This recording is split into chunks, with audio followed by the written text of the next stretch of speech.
wasn't anything here then but Mr. Robinson's Ferry, and there wasn't much to Mr. Robinson's Ferry. He was just getting it started. Oh, I'm sorry. I didn't introduce myself. I'm Sarah Bradley Dodson. I married that good-looking Archie Dodson, but before that I was just plain Sarah Bradley. And I kind of have a tendency sometimes to pop into places I've been back when we were all here, when all of us Bradleys were here. Sometimes I scare people, and I don't mean to do that, but I just like to see how things have changed. And so I thought I would just pop in today and tell you all a little bit about my family and about what went on back when we first come here with Austin's old 300. I tried to get my sister Letty to come, but Letty has a tendency to run her mouth, and she says that. She says, I'll get all carried away, and I'll wind up saying things that will embarrass you, and you'll talk about something I don't want to talk about, so I'm just going to stay where I am, and you can tell me about it when you get back. So let me tell you first a little bit about my family. There was 11 of us Bradleys. There was Mom and Papa. That was Elizabeth and Edward. And then there was 9 of us kids. And the first one was Thomas. He was a little red-headed guy. And then Sister Mary and Sister Libby and Sister Nancy. And then there was our brothers, Bud and Eddie. They looked a lot like Papa. They didn't have red hair. They were dark like Papa was. And then there was Letty, and then there was me. And Letty and I were joined at the hip. We were so close you wouldn't have believed it. And then 8 years after Mama had me, she had George Terry. I don't think they planned on George Terry, but they had him anyway. And we all loved George Terry, but to tell the truth, his little mind never really got past about 6 years old. But he was a lovable child, and we wouldn't have known what to do without him. We're Kentuckians, and we come here to Texas with Mr. Austin's first colony in 1822. We come out of Christian County, Kentucky, which is western Kentucky. But we started out in Fayette County, which has really got a lot of mountains. And all of us, now Brother Thomas, he was the one that started this. He found out about Texas and wouldn't nothing do him but come to Texas. Well, Papa caught right on with it. Of course, Bud and Eddie, they were just like about 15 or 16. I mean, you got them to go anywhere. The rest of us went along with it too. Sister Mary and Sister Libby were both married, but they all wanted to come. The one person that didn't want to come was Mama. Mama did not want to leave Kentucky. She had 10 brothers and sisters there, and she thought Kentucky was just fine. She didn't see any reason to pack up and move everybody to some place that she'd never heard of in her life that didn't have no people in it. Well, we didn't know what to do with Mama, but we loaded her in the wagon anyway when we took off. And what happened with Mama was we went up to Missouri. My Uncle Lynn Bradley, who was my papa's brother, was married to a Boone. And y'all know how the Boones are. This was old man Daniel's niece, Paul Boone. And when old man Daniel left Kentucky and went to Missouri, a lot of the Boones went with him, and Uncle Lynn and Aunt Paul were 2 of them.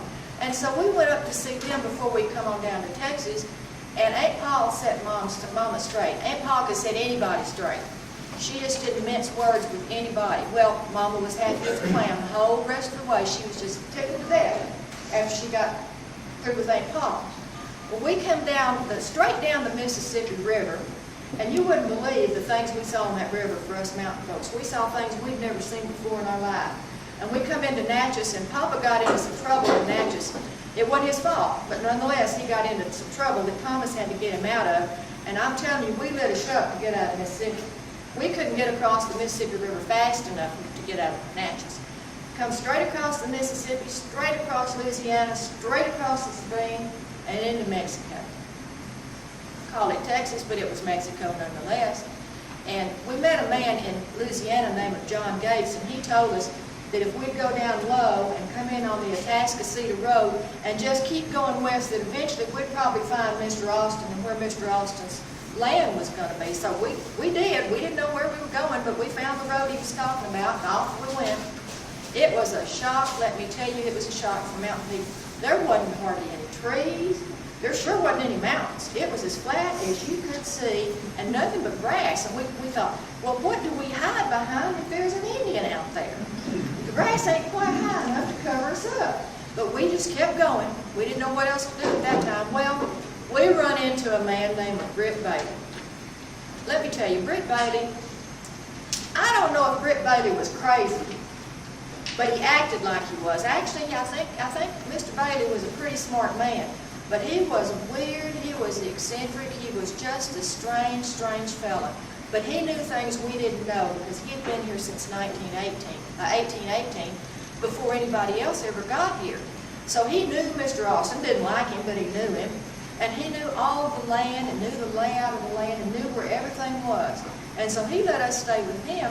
And then he told that Papa, he said, Papa, Mr. Bradley, you go on up to Washington.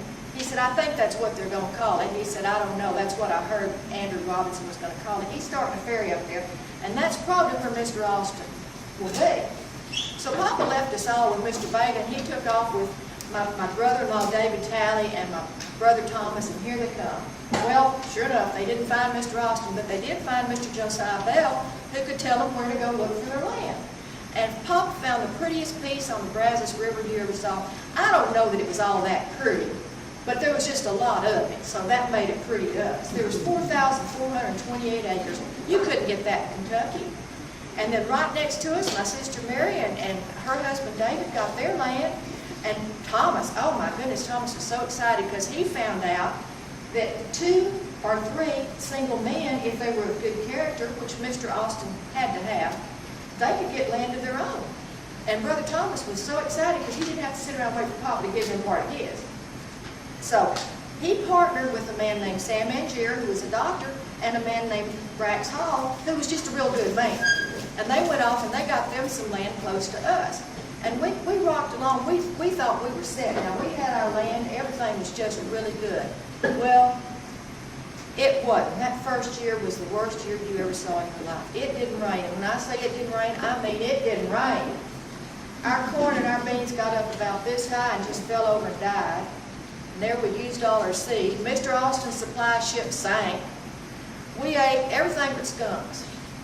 All the grass died up, and all of the animals and deer and everything left trying to follow the grass. We ate possum, we ate coon, we finally ate wild horses because we could kill those. There were enough wild horses that we could kill them. But it'd like to kill Papa to think he had brought us all this way to have his family have to eat horses. But we knew after that first year that if we could get through that first year, we could get through anything, and we did. After that, the next year was just the opposite. The corn was so high you couldn't see the top of it. And we thought we'd found heaven. And I guess for us it was, because we had all this land we could do anything with. Well, we did real fine until 1826 when we lost Papa, which liked to kill us all. Sure liked to kill Mama. We thought she'd lost her mind, but she got her mind back. She found it somewhere, and she got her mind back. And she picked up right where Papa left off. There wasn't a tougher woman than my mama. She just had that brief little spell there when she lost Papa, because it was sudden and she didn't expect it. And we did real good because there was 8 of us kids that could work like a man, and we all did. We had 4 of us girls and we had 4 boys. I know my married sisters were living close, but they would come over when they could, and they would help us, and we had Ed and Buddy. And they could help, and they could work like men because they were men. And the year after Papa died, my sister Letty, now you just have to know my sister Letty and I look a lot alike, except I'm short and she's tall. And I don't talk a whole lot compared to Letty. You may think I talk a whole lot, but not compared to Letty. Well, I think Letty had set her eyes on Brax Hall, Brother Thomas's partner, since the day she saw him. But he was older and he didn't pay much attention to her. But when she grew up, he sure enough paid attention to her. And so the year after Papa died, when she was 18, she and Brax got married. And we were so happy for her because he was a good man and they loved each other so much. And then the next year they had baby Walter, and he was just absolutely the spitting image of Brax Hall. I mean, it was just like a little bitty version of Brax Hall. And I don't know that he was Mama's favorite grandchild, but I sort of, she wouldn't admit it, but I sort of think maybe he was. But then, when that baby was just 4 months old, we lost Brax. And Brax, bless his heart, he did everything he thought was right. He left a will that took care, did it on his deathbed, but he left a will taking care of Letty, taking care of Walter. He had land, he had stuff to leave her if she got married again or if she didn't. He said that in his will. But he also left her something else. He had 4 brothers.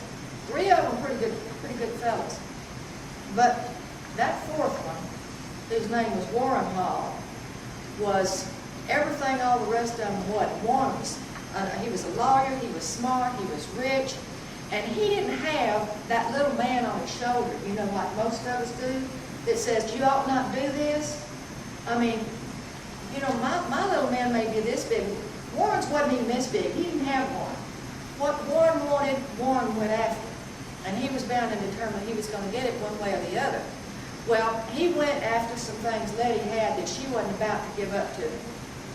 And when that happened, he just went, well, I won't say he went crazy, he just went mean. He went mean.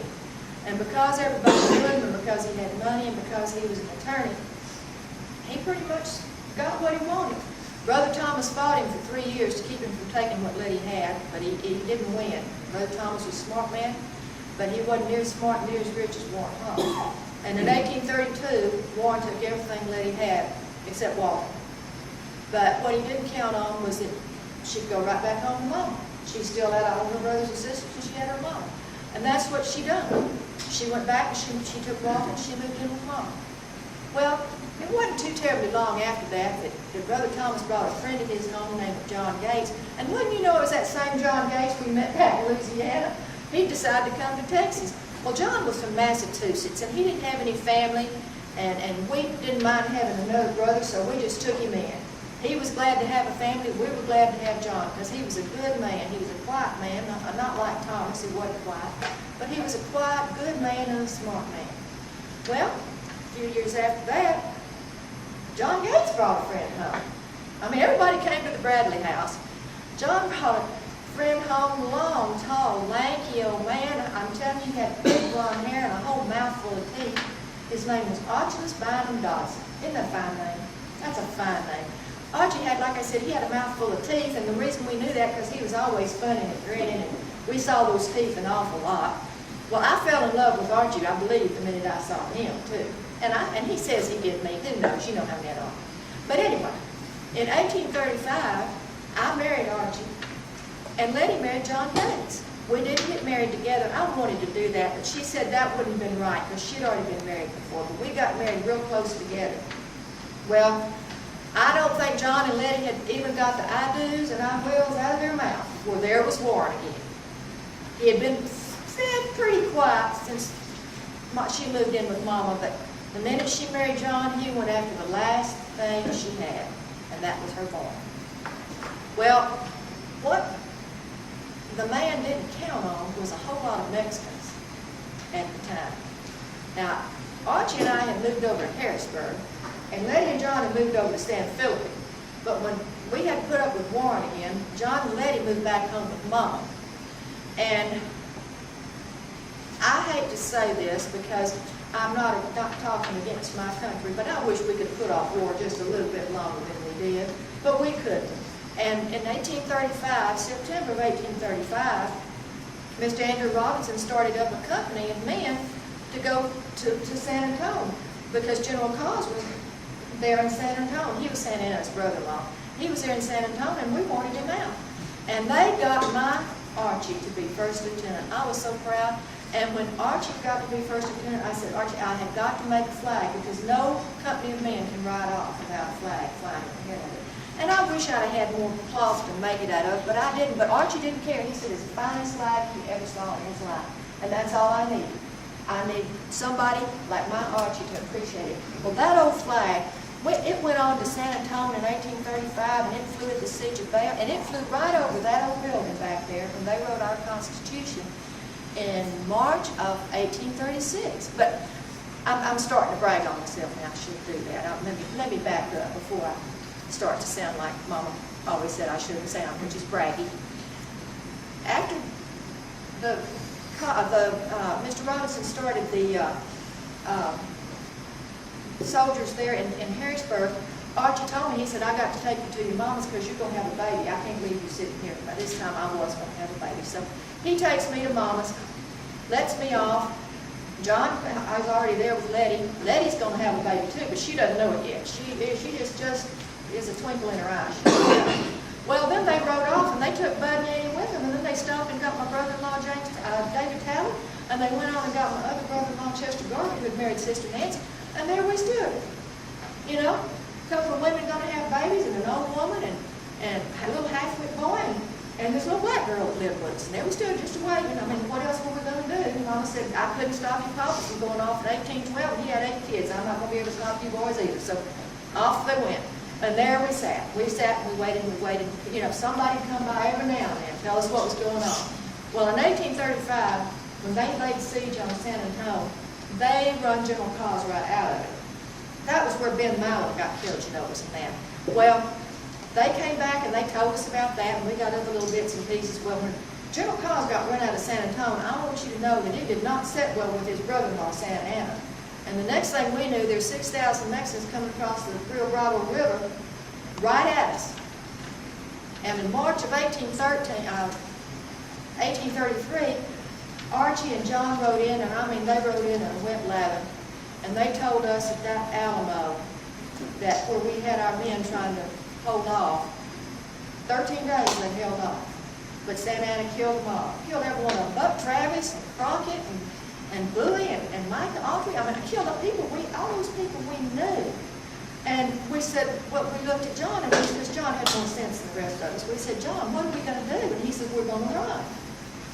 And Mama says, okay, fine, but I'm not running until I get the rest of my girls here. Well, Sister Mary and Sister Libby and Sister Nancy came in with their kids, and we loaded up the wagons. Didn't load them up very much because we had to have room for all these kids and us too. I was so going to have that baby that I just barely could get on a horse, but it was more comfortable than riding in the wagon because we couldn't really run. We had so much rain that it was bog and slog wherever we tried to go.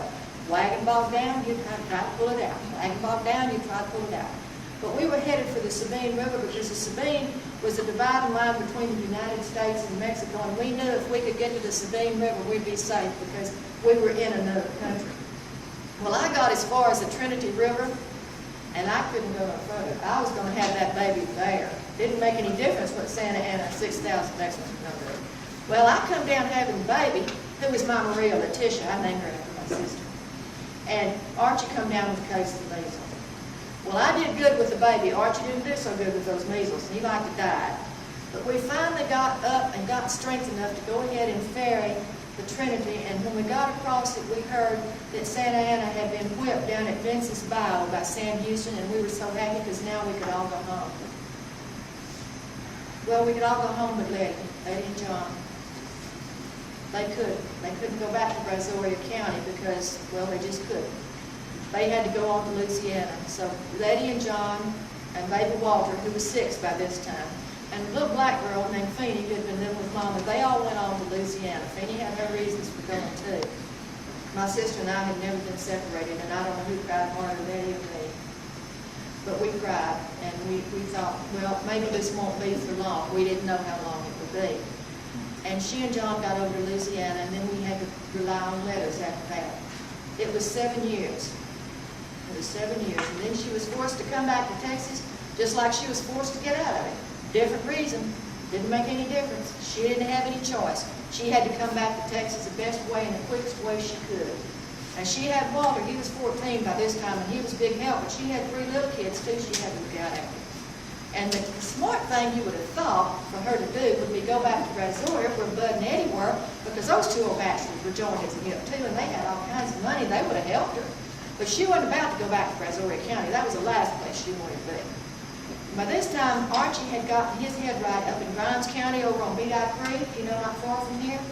And so she decided to come to me because she and I needed each other. We needed each other real bad. And so she set off from Louisiana. That woman had more courage than anybody I've ever seen. She was so much like Mama, she just didn't look like Mama. But she set off from Louisiana in that wagon with those kids, and she just would have to stop and ask, stop and ask, stop and ask. She'd come through Huntsville, and she'd come on in, finally found somebody that would guide her on into Beat Eye Creek, and I wasn't there. Well, she just about had a heart attack, but she was saved by the grace of God because Bud and Eddie were there. They had heard she was coming because she had sent a letter, and they were what they call the advanced troops. They came on ahead because me and Archie and all these kids in the dead of winter were having trouble just getting there. And so they kind of kept her settled down and a little bit on the easy side until we could show up. And when Archie and I finally got there, I tell you, I don't know that I've ever been happier, not even the day I got married, than I was to see my sister or any happier than she was to see me. I can't tell you how close the two of us were and how much we depended on each other. And if I'd have lost her while she was over there, I don't know what I would have done. If she'd have lost me, I don't know what she would have done. And I'm not going to tell you the rest of really what happens, because there is more, but I'll wait. Letty said she heard a great-great-granddaughter of hers had written a book about her life and about some of us Bradleys, and we got the biggest laugh out of that. We said, who in the world would have enough words to say anything about us? We didn't do anything. We just sort of made do as best we could. But we will hope that whatever's in it, she's talked kindly about us, that she didn't say anything ugly about any of us. Warren Hall left out, of course. She could say anything ugly about Warren Hall she wanted to say. But then he wasn't a blood kin to us either. So we'll forgive her for whatever she says about Walter. But I want y'all, before y'all leave here, to look around. This is where it started. This is where we came together. So y'all don't leave here without paying close attention to what Washington means. They call it Washington on the Brazos now. And before that, they called it Old Washington. But back when I was young and when I was here first, and Papa and Mama, it was just called Washington. And it's a place that means an awful lot to me. And there's another place that means something to me, too. If you're ever over in Grimes County, close to Old Bethel Cemetery, y'all stop by and see me, because I'll be glad to sit down and have a little. Y'all can sit down. I'm laying down. But y'all can sit down and have a little visit with me. It's a pretty little place, and I've got a lot of friends there. And my oldest daughter, Maria Letitia's there with me. Archie and I lost her. She was the first one that we lost. She died having a baby. But y'all come by and see me sometime if you have a chance. I'll be glad to visit with you. Thank you.